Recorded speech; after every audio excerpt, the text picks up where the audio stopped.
Party నాయకుడు చెప్పాడంటే కార్యకర్తలు ఇని తీరాలి నిబద్ధత గల కార్యకర్తలు ఉండాలి. ఎక్కడన్నా కూడా అమోఘమైన కార్యకర్తలు ఉండాలి. అది టీడీపీకే సొంతము, మనకు సొంతం కాదు.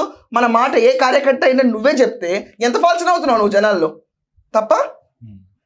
కానీ అదెందుకు జగన్ గారు గుర్తించుకోవట్లేదు?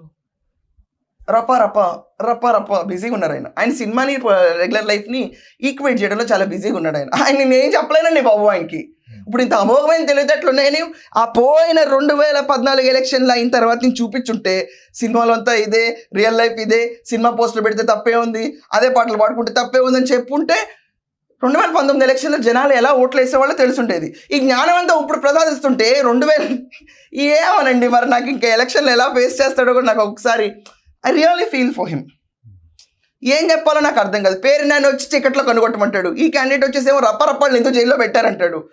ఏం మాట్లాడతారండి అసలు? బాలకృష్ణ సినిమాల గురించి కమెంట్ చేసే అంత స్టేచర్ ఎవరికైనా ఉందా?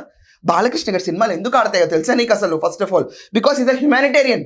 మరి ఏంటి జగన్ గారు ఈరోజు తీసుకొచ్చి బాలకృష్ణ గారి సినిమాల గురించి అలా మాట్లాడటం? మీరు బాలకృష్ణ అభిమానులందరూ మీ మీద దాడి ఎత్తితే ఓట్లు అయిపోతే బస్సు తారకంలో ఆయన కింద పనిచేయించు ట్రీట్మెంట్ తీయించుకుని బయటకు వచ్చి హ్యాపీగా ఉన్న పేషెంట్స్ అందరూ ఓట్లు అయిపోతే పవన్ కళ్యాణ్ గారు జన సైనికులందరూ ఆహా మేము అసలు ఏమంటే రేపు హరిహర వేరే వాళ్ళు ఫ్యాన్స్ అందరూ మేము చూడమంటే ఈయన సినిమాల్ని రెగ్యులరైజ్గా చేసి ప్రతి ఒక్కళ్ళు ఇలా వాడుకోవచ్చు దానికి కేసు అంటారు. కానీ సినిమాని మాత్రం అతప్పాజనంలో తొక్కి 30 రూపాయలు 50 రూపాయల టికెట్లు పెడతాడు సినిమా ఇండస్ట్రీ మునిగిపోయేటట్టు.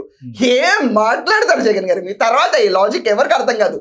ఏ ఇండస్ట్రీని అయితే మనం తొక్కుతామో ఆ ఇండస్ట్రీని తీసుకెళ్ళిపోయి మనం పిచ్చి పిచ్చిగా వాడేసుకుంటాం మళ్ళీ.